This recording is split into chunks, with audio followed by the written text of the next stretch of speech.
એટલે માતા બહેનોને નિવેદન છે કે તમારા ઘરના બાળકોને સ્વસ્થ મજબૂત, એનો મનોબળ મજબૂત કરો, એને સારો ખોરાક આપો.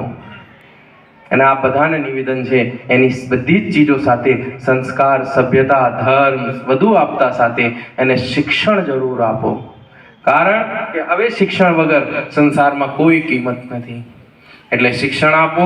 શિક્ષણ સાથે સાથે બધાને જ એક નિવેદન છે કે શિક્ષણ સાથે સાથે એમને સારા સંસ્કારો આપો, માતાજીના દર્શન આપો. કારણ કે સંસ્કારો રહેશે તો આ રાષ્ટ્ર સુરક્ષિત રહેશે.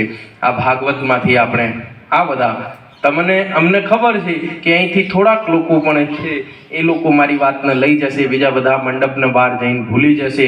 વ્યાસજી મહારાજ વર્ષોથી સંસ્કૃતિ સભ્યતા આપે છે, લેકિન બસ જ્યાં સુધી આપણે કથામાં છીએ ત્યાં સુધી સારું, પછી ભૂલી જઈએ. પણ તમે ઘરે જઈને મારી વાતોને વિચારજો, મનન કરજો. આગળનો ભવિષ્ય જ્યારે તમે જોશો તો તમારી રાતની ઊંઘો ઉડી જશે. એટલે આપણે સંતાનોને જેટલું થાય એટલું શિક્ષણ આપજો. અને યુવાનો બેઠા હોય, યુવાનોમાં એક હોડ લાગેલી છે કે અમે વહેલામાં વહેલા ધન કમાઈએ અને ઐશ્વર્યવાન બનીએ. તો કોઈ પણ યુવાનને ધન કમાવવું હોય અને ઐશ્વર્યવાન બનવું હોય તો મારી વાતનું ધ્યાન રાખજો. એના ઘરમાં એ માતા પિતાને ખુશ રાખશે અને માતા પિતાની સેવા કરશે તો એ યુવાન ધનવાન અને ઐશ્વર્યવાન બે બનશે. અને જે યુવાનો જોડે વ્યસન હોય એને બંધ કરવાનું તો અમે નથી કહેતા, પણ એ ઓછું કરજો.